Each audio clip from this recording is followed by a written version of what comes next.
Buenos días, mis apreciados. Una vez más, les damos la bienvenida a este estudio que estamos teniendo acerca de la resistencia a la insulina y las enfermedades crónico-degenerativas. En el primer apartado empezamos a ver unos pequeños tips de cómo la resistencia a la insulina nos está generando diabetes. Vamos a entrar a nuestro segundo apartado para alimentar, irle dando cuerpo de cómo la resistencia a la insulina está generando diabetes en el mundo entero. Vamos a pedir la bendición. Padre, gracias por amarnos, gracias por acompañarnos, gracias por tu revelación tan sencilla, una invitación permanente a tener comunión contigo, con mi prójimo, consigo mismo, para que podamos ver la longevidad y el bienestar en nuestro ser. Danos tu bendición y compañía en el nombre de Jesús. Amén. En el libro de Hechos, en el capítulo 27 y versículo 34, el apóstol San Pablo nos hace una invitación muy especial, que va a ser como base para este segundo apartado. Hechos 27:34 dice así: por tanto, os ruego que comáis por vuestra salud, pues ni aun un cabello de la cabeza de ninguno de vosotros perecerá. El clamor de Dios a través de su apóstol, el llamado de Dios a través de su siervo es que comamos pensando en nuestro bienestar, en nuestra salubridad, en nuestra restauración, en nuestra longevidad. Os ruego pues que comáis por vuestra salud, y ni aun así ni un cabello de vuestra cabeza perecerá. Empecemos diciendo entonces, ya hablábamos un poquito en el primer apartado de unos tips acerca de la resistencia a la insulina. Ahora vamos a tratar de integrar resistencia a la insulina y a la diabetes. Entonces, la diabetes es un conjunto de trastornos del metabolismo, cuya característica común es la presencia de concentraciones altas de glucosa en la sangre de manera crónica o casi, digámosle, más que crónica, permanente. Ya es como si todo el día esa glucosa sin metabolizar estuviera ahí en el torrente sanguíneo debido a un fallo en la producción de insulina o la resistencia para poder utilizar esa glucosa que generalmente está permanentemente en producción, o una combinación de las dos. Quiero al menos que tengamos en mente, a ver si hacemos un poco de conciencia de lo que el apóstol decía acerca de la importancia en la alimentación, es que en un estudio reciente, en el 2021, dice que 537 millones de personas adultas entre los 20 y los 79 años viven con diabetes.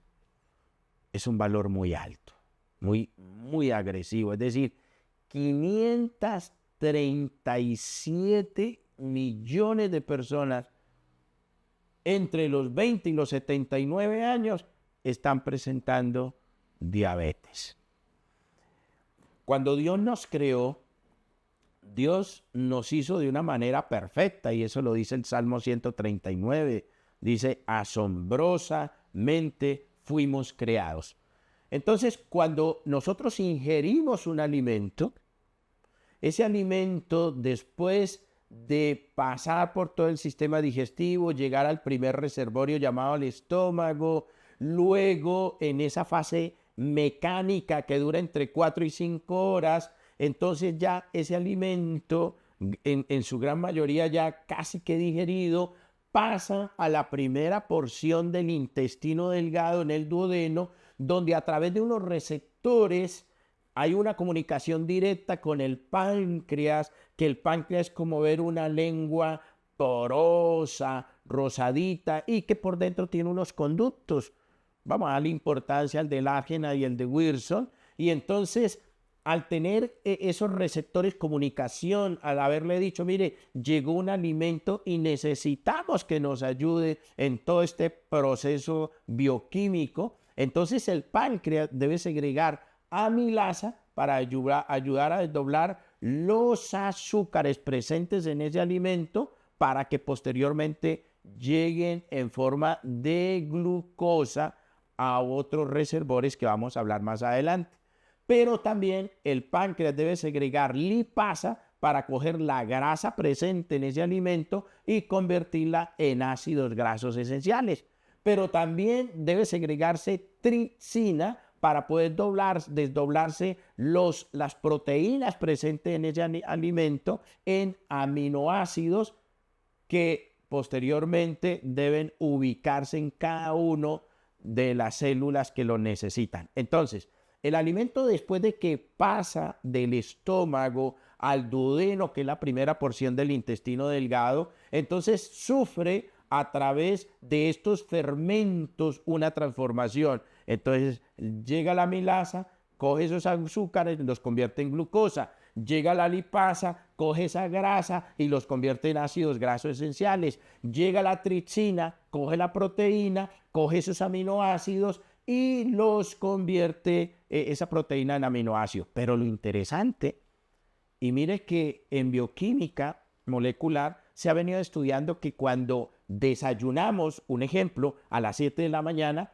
y entonces comemos una muy buena porción de ese alimento, el páncreas, al recibir información de ese alimento, se empieza a predisponer, a preparar para que posteriormente, después de pasar del estómago, de su fase mecánica a su fase química en el duodeno, a través de unos receptores muy importantes que más adelante vamos a ver, entonces el páncreas abre esos conductos y empieza a segregar esos fermentos, esa amilasa, esa lipasa y esa tripsina, y los manda a ese alimento para desdoblarlo, y él cierra esos canales.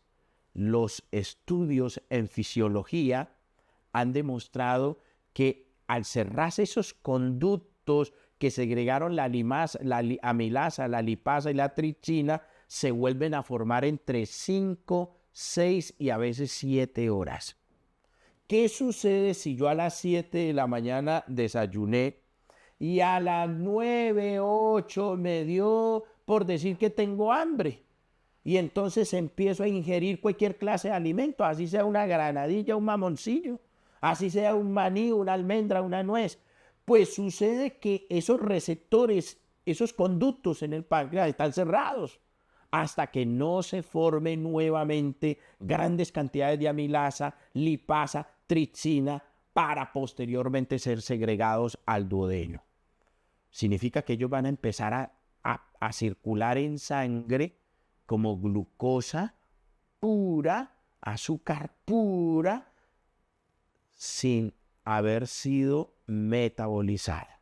Por eso el libro de Eclesiastés, Salomón, en el libro de Eclesiastés, capítulo 10, versículo 17, dice: bienaventurada tu tierra cuando los hijos de los nobles comen a su hora para reparar sus fuerzas. La importancia de comer a su hora. Eso más adelante lo vamos a ver en el ayuno intermitente. Pero por ahora recordemos de que esa glucosa que ya está en sangre necesita una serie de elementos. Entonces, ¿qué sucede si hacemos también lo contrario y empezamos a comer tarde de la noche? Entonces vamos a mirar cómo violentamos otro de esos principios que veíamos en el primer tópico en Éxodo 15:26, cuando Moisés escribió, inspirado por Dios, de que si oyéremos atentamente la voz de Jehová tu Dios, para poner en práctica esos principios, esos mandatos que Dios dejó, ninguna enfermedad íbamos a tener. Entonces, cuando comemos tarde de la noche, mire lo que sucede. En los ojos tenemos unos fotorreceptores. Cuando el sol comienza a ocultarse, ya la tarde empieza a caer, estos fotorreceptores ordenan al cerebro a producir melatonina o a empezar a que ella vaya saliendo allá a los órganos que la necesitan dentro de todo este proceso de lo que es la higiene del sueño. Entonces, sucede que estos fotorreceptores, cuando el sol se oculta, le dicen al cerebro, produzca melatonina o segregue melatonina. Esta melatonina, esta hormona, inmediatamente suprime la producción de insulina en el páncreas. Por lo tanto, si tú comes tarde en la noche una comida rica en carbohidratos, y si son refinados, procesados, industrializados, y proteína, y más si esas carnes son fritas, pues esa proteína se va a caramelizar, y una vez que se carameliza se convierte en un azúcar. Entonces, la glucosa permanece elevada toda la noche. Es en la noche donde el hígado debe regenerarse, debe vaciar el glucógeno y los triglicéridos que tienen reserva hacia la sangre. Pero si la glucosa está elevada en la sangre, ya no puede hacer esto, por lo contrario debe tomar glucosa de la sangre para evitar que la glucosa en sangre esté muy elevada. Esto lleva a desarrollar el famoso hígado graso, inflamación crónica persistente, diabetes tipo 2 y toda esa serie de enfermedades cardiovasculares. Nuestra última comida debería de ser a las 6 de la tarde. Por eso Eclesiastés 10:17 dice, bienaventurada tu tierra, cuando los hijos de los nobles comen a su hora. Deberíamos de tener unos horarios específicos y por eso cada vez la ciencia aborda muchísimo la importancia del ayuno intermitente, es decir, entre las 7 y 8 de la mañana, un desayuno abundante, equilibrado, armónico, y entre las 3 y las 4 de la tarde, un almuerzo abundante, equilibrado, para evitar esto. Entonces recordemos, cae la tarde, los fotorreceptores se activan, le dicen al cerebro, produzca melatonina, la melatonina va a bloquear la insulina en el páncreas y si ya no tenemos insulina, la hormona que abre la puerta a la célula para que entre ese azúcar, entre esa glucosa y se convierta en energía inmediata, pues ella va a quedar circulando en sangre y generando muchos problemas.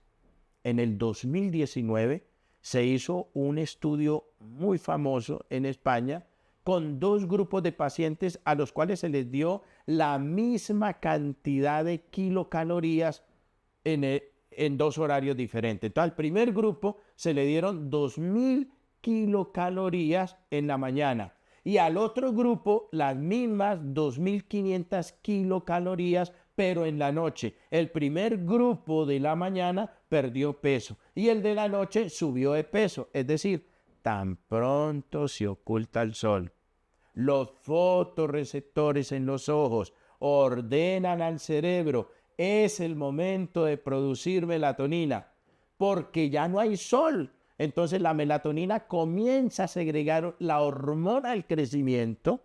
Esta es una de las mayores hormonas quemadoras de grasa, la cual comienza a subir a partir de las 7 de la noche, alcanzando su pico a las 12 de la noche. Ahora, si tú comes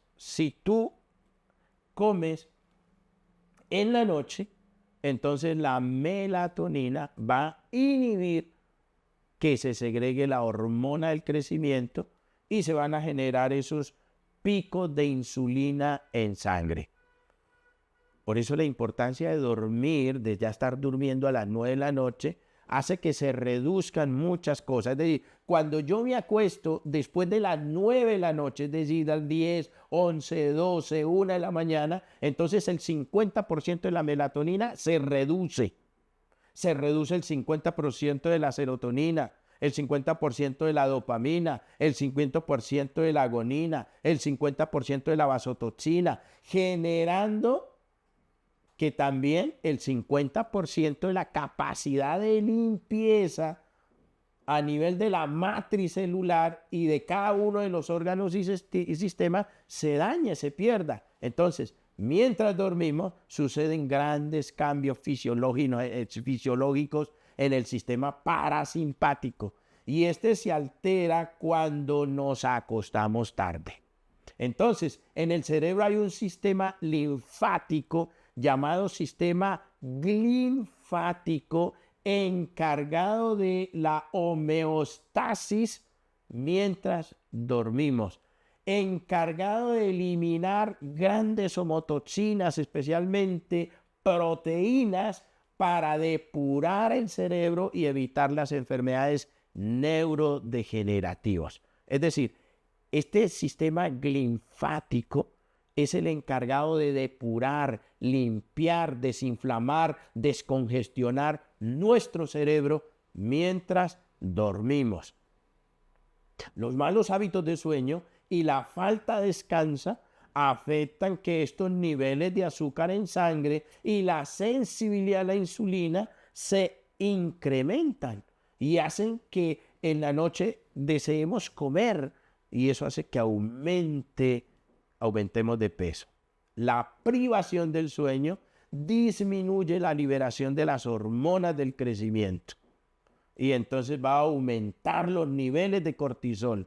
Ambas juegan un papel importante en el control del azúcar en sangre. Es decir, cuando nosotros somos temperantes, y eso es ese es el énfasis del sabio Salomón en Eclesiastés 10:17, cuando dice, bienaventurada tu tierra, tu pueblo, tu gente.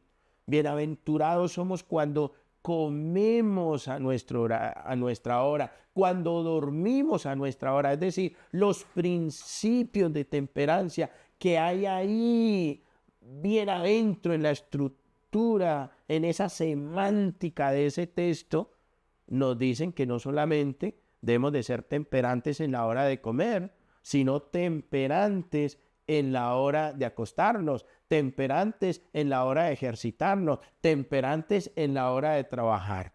Si oyeres atentamente la voz de Jehová tu Dios y dieres oído a sus mandamientos, ninguna enfermedad de la que envié a los egipcios te enviaré a ti, porque yo soy Jehová tu sanador. Si somos atentos a lo que la inspiración dice, no vamos a tener. Repitamos lo que dice Hechos capítulo 27, versículo 34.